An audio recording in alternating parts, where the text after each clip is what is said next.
And there it is. Welcome to the program. Charles Moscowitz here.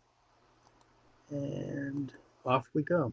All right. My guest is Jonathan Jakubowski. He's the author of Bellwether Blues, A Conservative Awakening of the Millennial Soul. Jonathan, thanks for joining me.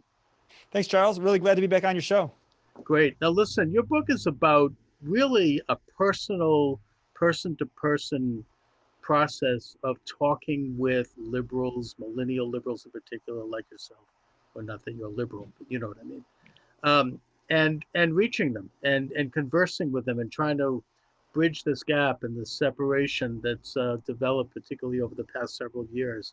So, first of all, how is that going? I mean, how has been the response mainly to your book so far? Yeah, I appreciate that. The book Bellwether Blues is certainly targeting millennials that may not consider themselves to be fully left of center, but neither right of center. They find themselves in the middle. They find themselves skeptical, disillusioned, frustrated with the political establishment, whether on the left or the right. So I think a lot of them would classify themselves as independents.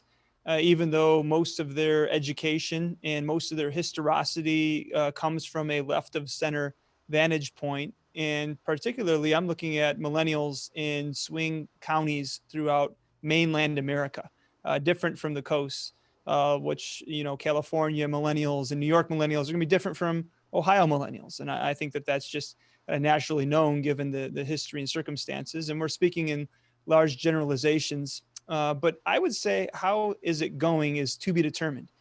We still have 4 months. The book was released maybe a month and a half or 2 months ago.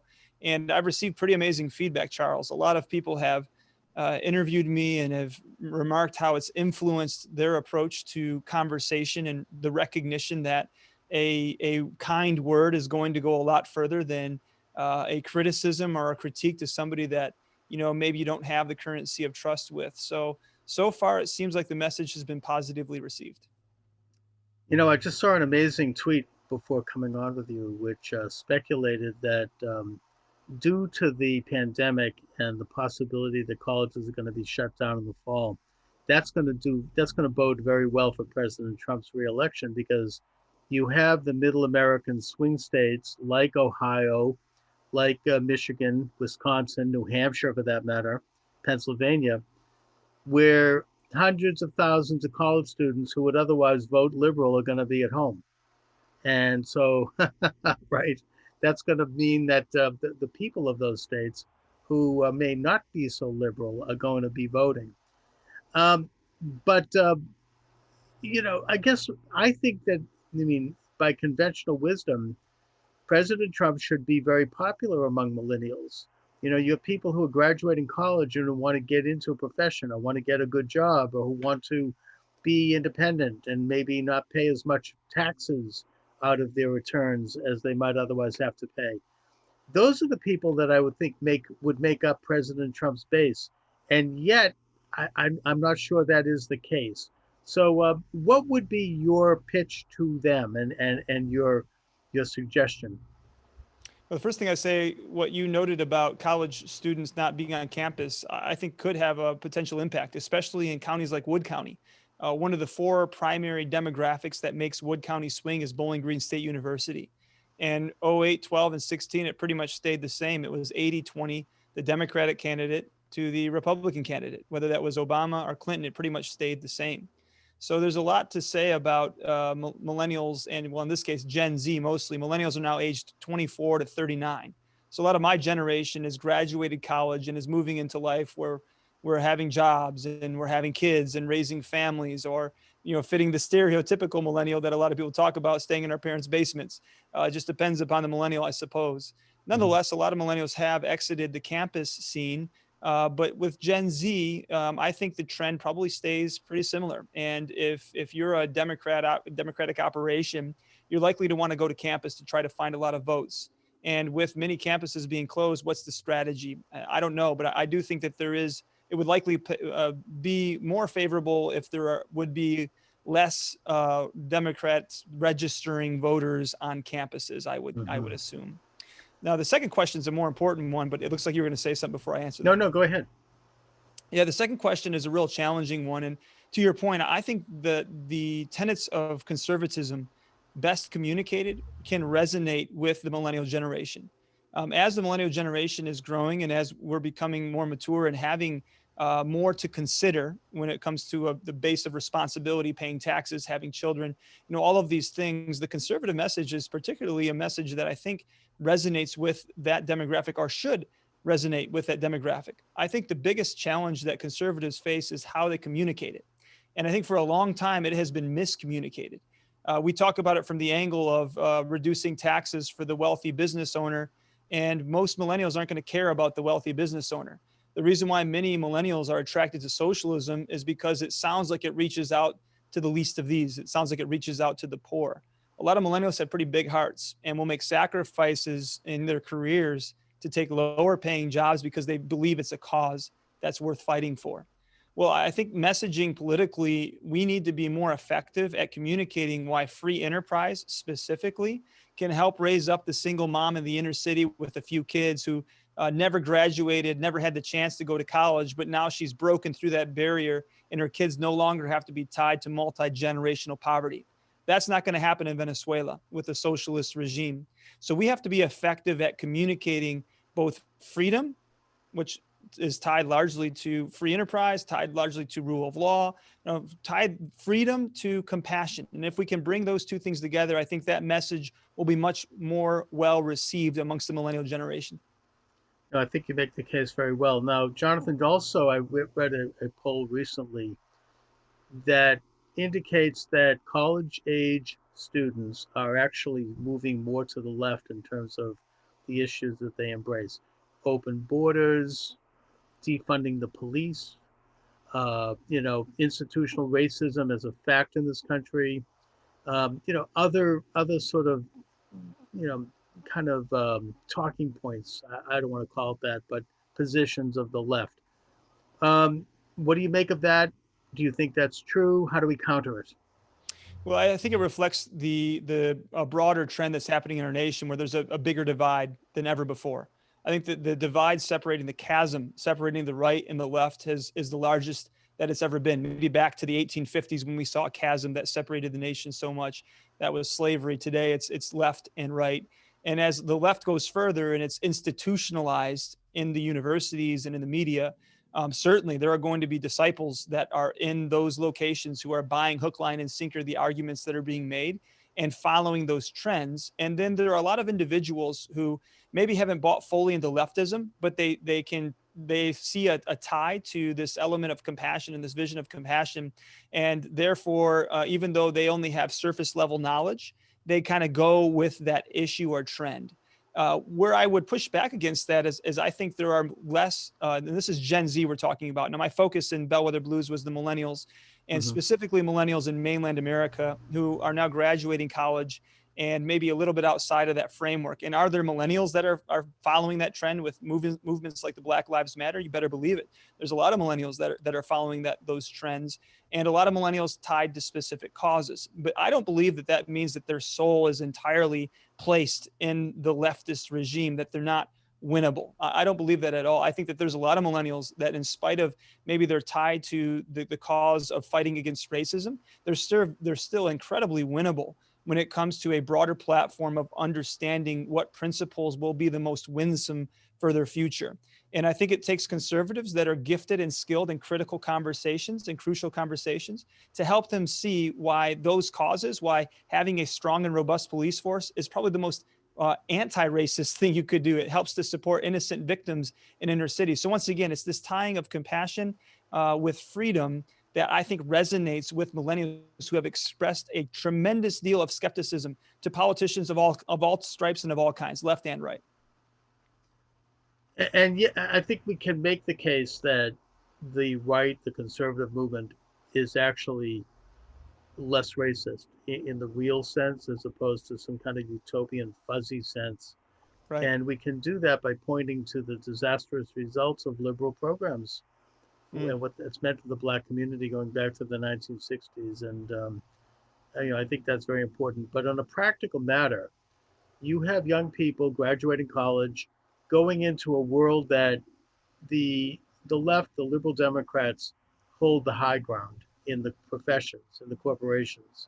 If you look at the top 1%, as the Occupy Wall Street movement used to say, they're mostly liberals. I mean, you look at the Forbes magazine comes out with an annual report, the top 100 richest Americans. You look at that list, and of those you can identify their politics, they're mostly liberals. Very few. The only conservative on that list last year, the top 10, were the Koch brothers. Other than that, they're all liberals. So you have people going into companies where it pays to be liberal, especially who are in the media and who are graduating from public relations and marketing and journalism schools, because this is who controls the newsrooms. This is who controls the big publishing houses. And so, I think there's that element to why people are leaning left. They have to. I mean, otherwise they won't have a career. They'll be destroyed. What say you? Yeah, I agree. And I think that a lot of the corporate America has become crony capitalism. And many of these large corporations are the ones that seek the most regulation to suffocate and suppress smaller companies and businesses that form the bedrock of America. And many of these institutions are fully on the leftist train because they're in bed with the politicians that have the special interests that give them the ability to thrive in these monopolized environments. That's a problem. But the good news for America is we have an electoral college. And many of the millennials I'm talking about didn't graduate from Yale and Harvard and end up in those corporate settings. Certainly there are some, but I think a lot of those millennials are in counties like Wood County, where we don't have corporations that represent the Fortune 500 companies. We have companies that maybe have 50 to 100 employees, and those situations are drastically different from the situations of the larger corporations in New York or in Los Angeles, California. So a lot of America is made up of these common sense ideals in businesses who do not have the ideals of the larger corporations. There really is, I believe, a silent majority effect when you measure the amount of people that are employed and the amount of companies that are small to medium enterprises. But that silent majority has to become more vocal and more engaged. Otherwise, it's going to be suffocated because there are people out there who don't know any better and believe that the cause that they should stand for is the cause of the left, when in reality, that cause is the most destructive pathway for the future of our children and children's children if it's lived out to the full.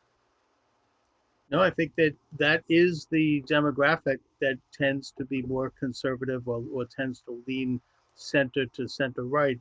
The smaller businesses. The further down the list you go on the Forbes magazine list, the more conservatives start to pop up. And this is the mid-size, lower, companies and small businesses. I also think blue collar workers are a natural constituency for the conservative movement. And these are the same businesses and the same people right now who are being most hurt by the coronavirus pandemic. And I think that I don't know if they're trying to keep it in place until election day, but it's having a devastating effect on them. I think people need to wake up and realize that. And also, I think there's going to be I think that, as usual, the liberals and the left are overstepping themselves.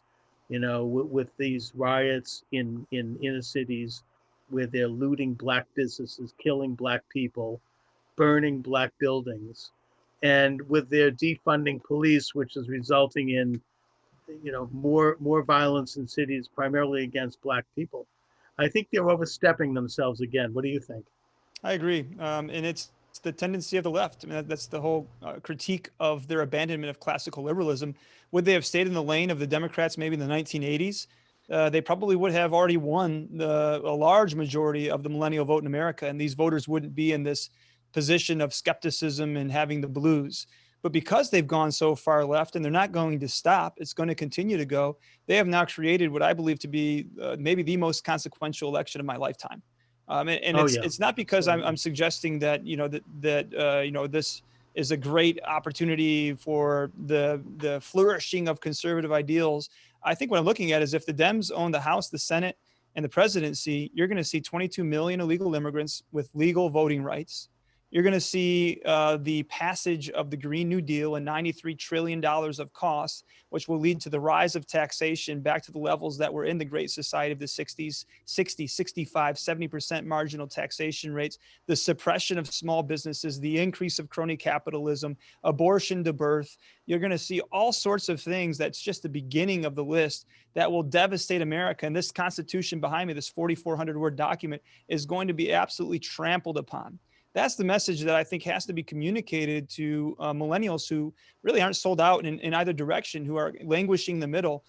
Conservatives got to be effective at helping them understand that the rule of law, the Constitution itself, and the ideals that it represents gives them and their children the best opportunity to fulfill these promises that we all hope come true, namely worded in the Declaration of Independence of life, liberty, and the pursuit of happiness. It's really a critical time to understand how we can effectively communicate those things to people that are in the middle. I couldn't agree more. And I think that the campaign strategy right now is to suppress the vote by forcing people to keep the mask on, forcing President Trump to not do any rallies where he does very well, keeping Biden in the basement because every time he steps out, it becomes more obvious that he's a fool. These are the way they're going to do it. Getting voter by mail where they can mail out hundreds of thousands of ballots to random people, and other methodologies. And I just, who knows what else they have up their sleeve? I don't know what they're going to pull out. A few more surprises, I think, between now and election day. And the polls indicate that President Trump's behind, which is pretty scary. What do you make of that? I mean, do you think those are real? I mean, where are we at this point? Yeah, let me answer that in reverse order to your point. Polling right now, what is polling saying?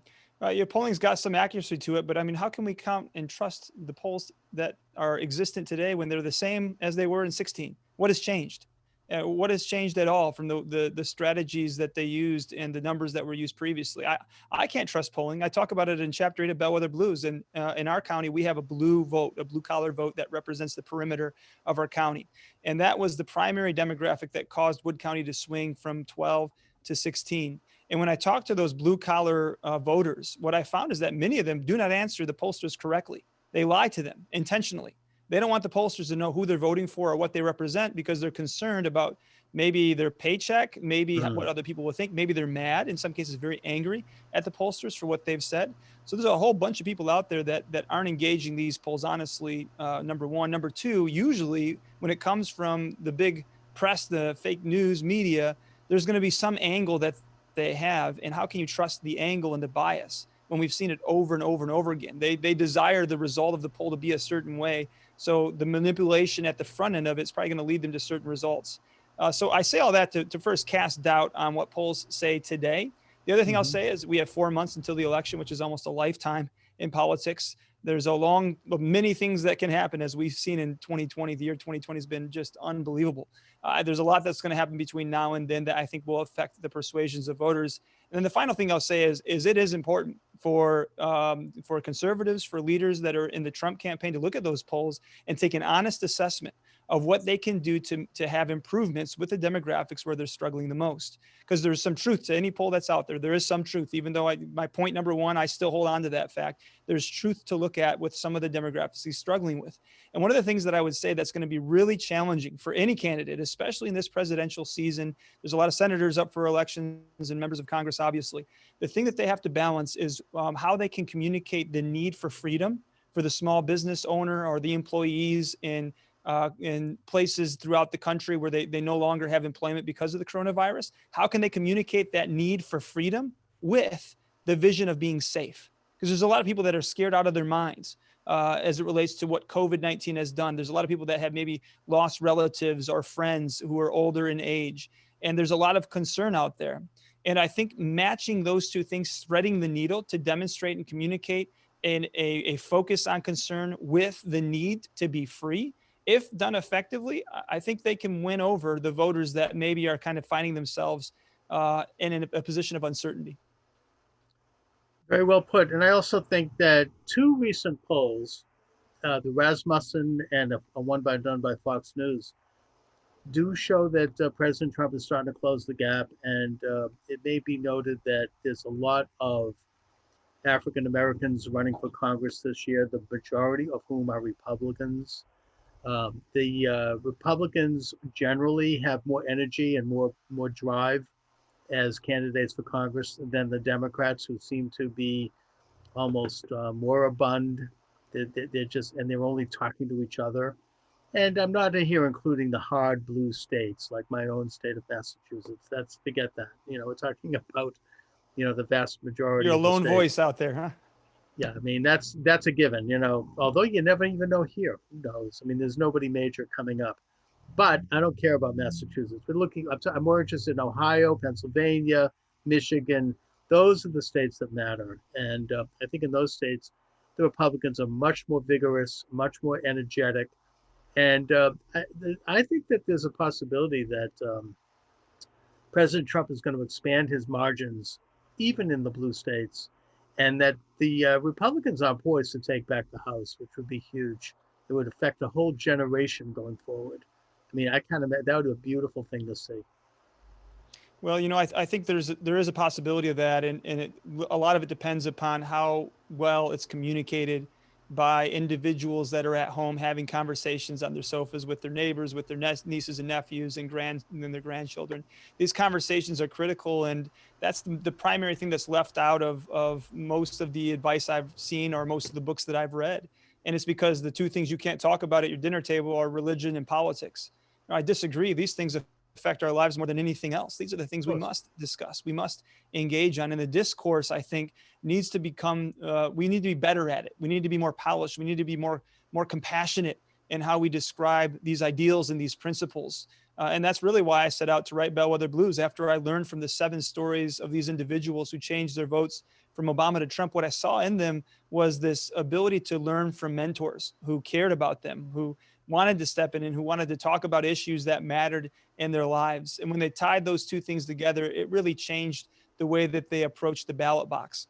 The other thing I'd say is, if you look at, to your point, Charles, the depolicing of many of these cities, you look at the statue toppling, you look at the, Portland right now with the mass rioting. Yeah, they're destroying the city. Absolutely Clearly. destroying it. The more people can wake up and see the amount of victims that are coming from the devastation of rule of law, and primarily Democratic mayors, left of center leaders that have pulled back the level of security, making these business owners and these citizens at risk. And the more people understand it, the more they'll recognize the grave threat that the left represents. Even if they don't like Trump, you can just see what will happen if Biden gets in, because Biden, more than anything, he's representative of the voices of AOC and the representative of Bernie Sanders. There's a whole bunch of people that he is pandering to in order to win the nomination in support of that voting bloc, which has gone so far left of center.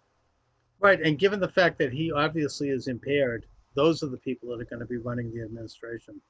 Anyways, Jonathan, listen, introduce your book and let my listeners and viewers know where they can get the book and find out more information about you. Well, Charles, I want to thank you for having me on a second time. That means a lot to me that you found the content to be helpful enough, and I hope your listeners and viewers find it to be helpful as well. I recognize, I've watched a couple of your interviews now on your shows. You do a fantastic job, a great job with the people that you have on. So it's really an honor. Bellwether Blues can be found wherever books are sold: Amazon, Books A Million, Barnes & Noble. We have it in audio. We have it on Kindle. So if it's easier for you to read it that way, please feel free to check that out at Amazon. You can also come to our website, which is at bellwetherbluesbook.com. And Bellwether is spelled Bellwether. And there you'll see some videos of the millennials who changed their votes. Excellent, Jonathan. Listen, again, thanks so much for joining me today. I love